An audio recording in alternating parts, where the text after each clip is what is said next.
여러분, 코로나 이후 한국 증시에서 가장 많이 들린 단어, 바로 동학개미와 서학개미입니다. 국내 주식을 끝까지 지켜낸 개인 투자자, 그리고 해외 주식에 몸을 던진 도전자. 이제 2025년 두 개미의 선택은 어떻게 달라졌을까요? 그리고 그들이 바라보는 진짜 미래는 어디일까요?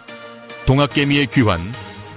먼저 동학개미부터 보겠습니다. 코스피 지수는 드디어 3,314포인트, 사상 최고치를 다시 찍었습니다. 코로나 폭락장 이후 4년 만의 반전이죠. 물론 불안 요소도 있습니다. 공매도 잔고만 해도 11조 원, 대차거래 잔고는 100조 원을 넘어섰습니다. 그럼에도 불구하고 동학개미들이 희망을 버리지 않는 이유는 분명합니다. 첫째, 정책 기대감. 정부는 공매도 제도 개선, 배당 확대, 주주권 강화라는 카드를 꺼내 들고 있습니다. 둘째, 기업 가치 상승은 삼성전자, 현대차, LG에너지솔루션 같은 대형주들의 실적 개선이 눈에 띄고 있죠. 셋째, 자금 유입. 여전히 연금과 기관 자금이 국내 증시에 들어오고 있습니다. 그래서 증권가에선 코스피 5천 시대라는 말까지 나오고 있습니다. 서학개미의 도전.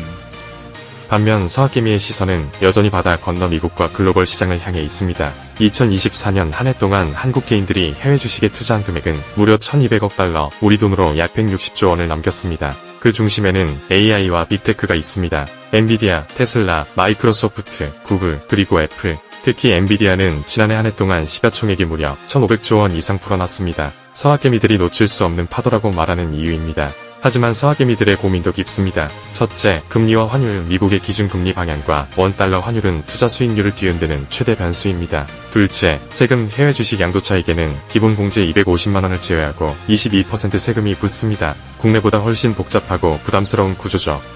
두 개미의 공통된 고민. 여기서 흥미로운 점은 두 개미가 다른 길을 가는 듯하지만 사실 같은 고민을 안고 있다는 겁니다. 동학개미는 공매도 리스크와 국내 경기 불확실성에 맞서야 하고, 서학개미는 달러 리스크와 글로벌 경기 사이클을 버텨야 합니다. 그리고 둘 다 세금 문제를 피해갈 수 없습니다. 국내 주식에선 증권거래세와 배당소득세, 해외 주식에선 양도소득세, 투자 수익을 지켜내려면 반드시 계산기를 두드려야 하는 시대가 온 거죠. 결국 같은 미래를 본다. 그럼에도 불구하고 동학개미와 서학개미가 결국 똑같이 쳐다보고 있는 영역이 있습니다. 바로 AI, 반도체, 2차 전지입니다. 삼성전자와 엔비디아, LG에너지솔루션과 테슬라. 이름은 다르지만 결국 같은 테마, 같은 미래를 향해 달려가고 있는 겁니다. 국내든 해외든 결국 4차 산업혁명의 파도를 놓치지 않겠다는 점에서는 똑같은 전략을 취하고 있는 거죠. 즉, 동학개미는 국내판 미래를, 서학개미는 글로벌판 미래를 선택했을 뿐입니다. 결론. 자, 여러분. 2025년 동학개미는 국내 증시의 수호자, 서학개미는 글로벌 시장의 개척자가 되었습니다.